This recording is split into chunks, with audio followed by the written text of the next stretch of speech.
Hello guys, hello Capricorn. Welcome dito sa aking channel, Kapalaran 888. Welcome. Alamin natin kung anong messages, vibration, gabay energy para sa lahat ng Capricorn. Ito ay general reading.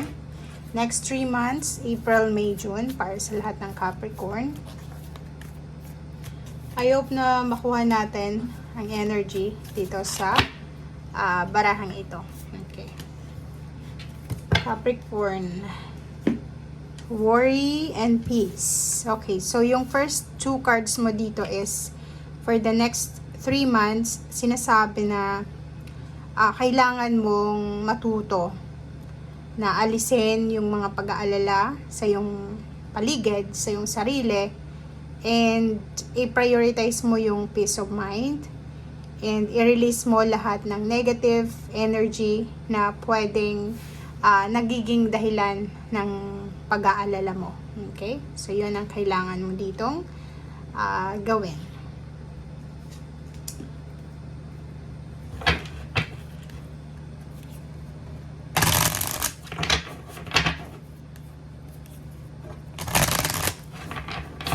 Kumuha tayo dito guys ng 3 cards. Okay, first card. Second card. Oh, ang galing niya. Oh, 4 yung lumabas. Okay. Capricorn, kung makikita mo dito, ang ganda ng baraha mo kasi merong kontrata, merong pera, merong decision making, and meron ka ding swerte. Good luck and good fortune. Okay. So, unahin natin dito yung kontrata. Nakikita natin dito, meron kang mga possibilities or opportunities sa buhay na posibleng darating. Okay? So, for example, isang nakadestining trabaho, isang nakadestining pagdidesisyon or pagpipili ang kailangan mong gawin sa next 3 months na to. It's either nandun ka sa crossroads, it's either left, right, sa front mo, sa back, or pwedeng meron sa inyo ditong marami kayong pinagpipilian. It's either maraming offer ng contract, relationship, career, business opportunities, or kano pa man. Ang first card natin is itong contract. So, nakikita natin dito na marami sa inyo yung pwedeng makaka-resonate dito. Kasi, for example, itong kontrata na ito na pipirmahan mo is tungkol to sa marriage contract. Like for example, matagal na kayong nagli-live-in pero hindi pa kayo kasal. So, pwedeng manifestation na to ng iyong gustong pagpapakasal. Second is pwedeng partnership sa trabaho. Pwedeng kontrata, partnership sa lilipatan mong bahay. Or pwedeng may gusto kang bilhin, may binibenta ka. So, may kontrata dito. May mga signing of contract dito. So, comment down below if resonated ka. And pangalawa natin is itong money. Diba? So, maraming parang posibilidad na yung pera ay pumasok sa'yo. Kung makikita mo may lump sum dito. Diba? Lump sum, number 18 siya, money number. Diba? So, number 9, 1 plus 8 is 9 is malapit na. So, kung hindi man siya dumating ngayon mismo na 3 months na to, within this year, parating na siya. Okay? Kasi swerte ka eh. Punong-puno ka ng swerte. So, ibig sabihin niya guys, swerte ka sa relationship, swerte ka sa pera, swerte ka sa negosyo, you're protected, you're loved, and sinasabi ng baraha sa'yo dito na kung ano man tong contract na pipirmahan mo, kung ano man tong direksyon na pupuntahan mo, ay posibleng ito yung magdadala ng swerte sa'yo. Kung tumataya ka naman sa mga games or chances winning, parang ganun, loto, or kung saan ka man, etong swerte na to, etong good luck, good fortune na ito, is posibleng makuha mo siya nang hindi mo sinasadya.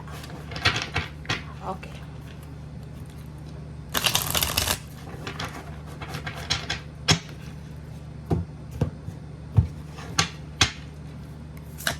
Okay, first card dito is decision making. So, yun. So, kinonfirm niya dito na kailangan mong magdesisyon.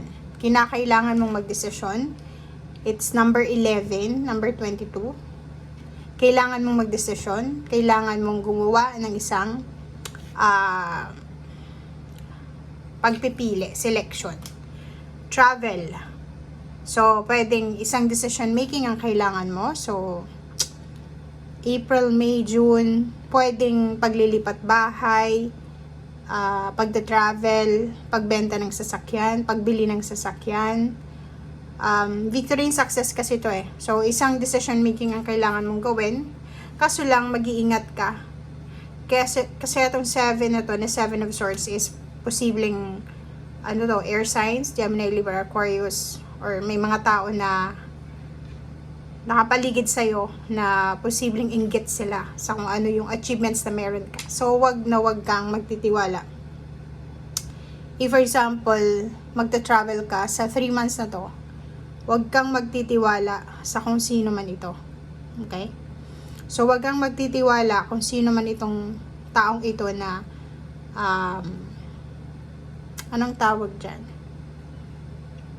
Yung parang may ino-offer siya sa'yo. For example, nasa travel ka, nakaupo ka, tapos may isang tao na, alam mo, ganito, ganyan, make sure na umiwas ka. Okay? Like yung mga bagahe mo, kailangan mo din na bantayan, kasi pwedeng mailagay na illegal or ano pa man. Okay, ipaglaban mo daw. So, nakikita natin dito guys na posibleng sa 3 months na to, malalaman mo kung sino yung fake at hindi fake sa buhay mo. Malalaman mo kung sino yung taong naandyan lang kung may kailangan, or yung mga taong naandyan para sirain ka. Okay. Temperance. Nakikita ko share dito na konting tiis pa, konting tiyaga pa, konting paghihintay pa. Parating na yung talagang overall na pagbabago sa buhay mo. So, kung halimbawa na iniisip mo ngayon habang nanonood ka na ang tagal naman ng travel na to, ang tagal naman ng swerteng to, ang tagal naman ng pera, ang tagal naman ng partnership, ang tagal naman ng decision making na to. So, make sure na pag-isipan mong mabuti lahat ng decision making mo. Huwag kang magtitiwala dito sa 3 months na to. Kasi kung makikita mo ang daming pera na parating dito, or ibig sabihin, kahit walang pera, physical na money na mahawakan ka, marami kang pagkakataon. May posibilidad eh. So, ibig sabihin kahit saan ka pumunta, kahit anong gawin mo, may pera. 'Di ba? So, ingat-ingat lang. Lalo na doon sa mga taong alam mo na may mga masamang intention laban sa'yo. O yung mga taong mga plastic, mga two-face, or backstabber. Okay? Thank you guys. Bye!